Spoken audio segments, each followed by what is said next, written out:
My name's Caroline, and I'm reading The Life and Myth of Charmian Clift by Nadia Wheatley. By August, as we have seen, George was actually threatening to sell the house and move back to London. This was not really an option. It would have been a terrible upheaval to move the children and all the belongings for the third time in 18 months. And besides, George simply had too much pride to run back to Fleet Street, or Australia for that matter, with his tail between his legs.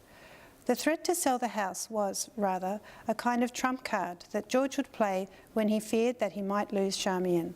It was very effective.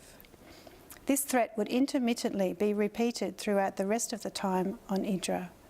Whatever George Johnston's haverings and second thoughts, Charmian Clift was still committed to Greece. At a moment of doubt in Peelmere Lotus, the author reminds herself how grey it all was in London, and then shifts to a statement of commitment that expresses her Icarus-like aspirations. Ask nothing of it and the soul retires, the flame of life flickers, burns lower, expires for want of air. Here, in the midst of all our difficulties, life burns high. Though it seems sometimes that we make no progress towards the ideal, yet the ideal exists, and our energies are directed towards it. Despite the plural pronoun, this sort of aspiration could well imply a lone enterprise, yet Clift immediately links the whole notion of commitment to her children, and does it joyfully, without any rancour or sense of the family tying her down.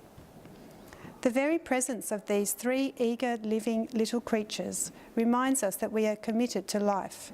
This house, so bare yet, is an affirmative statement. Later, in one of the terrace at night-time scenes, which she does so beautifully, she describes the children sleeping.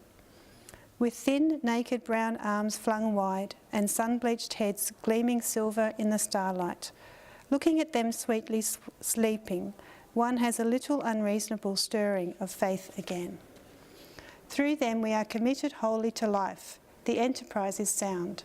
One can work a little longer, try a little harder. And finally, if faith failed and even family wasn't a good enough reason, the commitment to live by writing and to live in Greece had by now built up its own momentum and could not be gainsaid. By now, the decision was irreversible. In our own small ways, we are all embarked on our journeys. Why, even while we are dithering indecisively about the state of the tide and the inadequacy of our victualling, we are already shooting out on the current, out and away into the wide blue frightening loneliness of freedom.